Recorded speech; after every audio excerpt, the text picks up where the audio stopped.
இன்றைக்கி நம்ம திருக்கார்த்திகை தீபம் ஸ்பெஷல் அப்பம் எப்படி பண்ணுறதுன்னு பார்க்கலாம். ரொம்ப ஈஸியான மெத்தடில் அரிசி மாவு வச்சே அப்பம் பண்ணிக்கலாம். இப்போ 1 கப் அரிசி மாவு எடுத்திருக்கேன். நீங்கள் இடியாப்பம் மாவு இருந்தாலும் யூஸ் பண்ணிக்கலாம். அதோட ஒரு 1/4 கப் அளவுக்கு கோதுமை மாவு போட்டுக்கலாம். அதோடையே ஒரு பிஞ்சு உப்பு சேர்த்துக்கோங்க. இப்போ ஒரு 1/4 ஸ்பூன் அளவுக்கு ஏலக்காய் பொடி சேர்த்துட்டு எல்லாத்தையும் நல்லா மிக்ஸ் பண்ணி விட்டுருங்க. இப்போ ஒரு வாழைப்பழம் எடுத்துகிட்டு சின்ன சின்னதாக கட் பண்ணி மிக்சியில் நல்லா பேஸ்ட்டாக அரைச்சி எடுத்துக்கோங்க. வாழைப்பழம் போடுறதுனால அப்பம் நல்லா சாஃப்டாக இருக்கும். இப்போ இந்த பேஸ்ட்டை நம்ம ரெடி பண்ணி வச்சுருக்கிற அப்பம் மாவில் சேர்த்து மிக்ஸ் பண்ணி எடுத்துக்கலாம். இப்போ இந்த அப்பத்துக்கு தேவையான அளவு வெல்லம் 3/4 கப் எடுத்து 1/4 கப்பு தண்ணி ஊற்றி கரைச்சிக்கலாம்.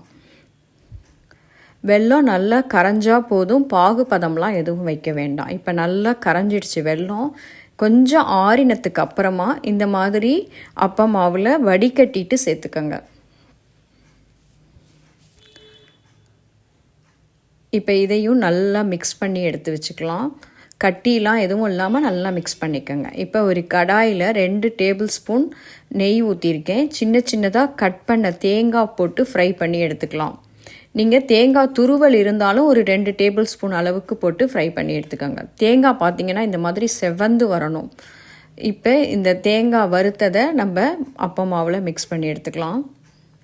இந்த தேங்காய் நீங்கள் அப்பம் சாப்பிடும்போது உள்ளே நல்ல நெய்யோடு சேர்ந்து கடிப்படுறது நல்ல டேஸ்ட்டு கொடுக்கும். இப்போ மாவை கரைச்சிட்டு ஒரு 2 மணி நேரம் புளிக்க வச்சுடுங்க.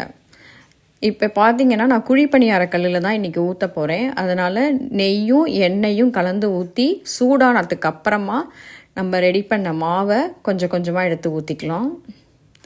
இப்போ இந்த மாவு ஊற்றும் போதே நீங்கள் பார்த்தீங்கன்னா அந்த மாவோட கன்சிஸ்டன்சி ரொம்ப தண்ணியாகவும் இல்லாமல் ரொம்ப கெட்டியாகவும் இல்லாமல் கரெக்டான பதத்தில் இருக்கணும். ரொம்ப தண்ணியாக இருந்தால் அப்பம் நிறையா எண்ணெயை குடிச்சிட்டு உங்களுக்கு டேஸ்ட் இருக்காது. ரொம்ப கெட்டியாக இருந்தாலும் வேகிறதே ரொம்ப லேட் ஆகும் உங்களுக்கு. இப்போ ஒரு 5 நிமிஷம் கழித்து இந்த மாதிரி திருப்பி போட்டுக்கோங்க. ஸ்டவ்வு சிம்லேயே வச்சுட்டு தான் நம்ம இந்த அப்பம் ரெடி பண்ணணும். இப்போ ஒரு 5 நிமிஷம் கழித்து திருப்பியும் ஒரு தடவை திருப்பி போட்டுட்டு 2-3 தடவை திருப்பி போட்டு வேக வச்சிங்கன்னா தான் ஈவனாக வெந்து கிடைக்கும். அதே மாதிரி இந்த அப்பத்துக்கு கொஞ்சம் ஆயிலும் நெய்யும் ஜாஸ்தியாக தான் செலவாகும். இப்போ பார்த்தீங்கன்னா நம்மளோட அப்பம் ரெடி ஆகிடுச்சு.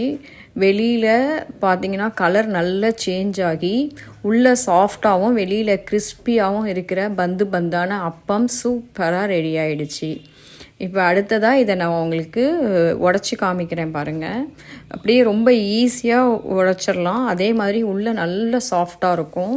நம்ம அந்த வாழைப்பழம் போட்டிருக்கிறதுனாலையும் அந்த நெய்யில் வறுத்த தேங்காய் எல்லாத்தோட டேஸ்ட்லேயும் சூப்பரான அப்பம் ரெடி. இந்த வருஷம் இந்த கார்த்திகைக்கு இந்த அப்பத்தை நீங்கள் உங்கள் வீட்டில் ட்ரை பண்ணி பார்த்துட்டு எனக்கு கமெண்ட் பண்ணுங்கள். எங்கள் சேனல் பிடிச்சிருந்தா கண்டிப்பாக சப்ஸ்கிரைப் பண்ண மறந்துடாதீங்க. கூடவே பக்கத்தில் இருக்கிற பெல் ஐக்கானையும் ப்ரெஸ் பண்ணிக்கோங்க. தேங்க்யூ.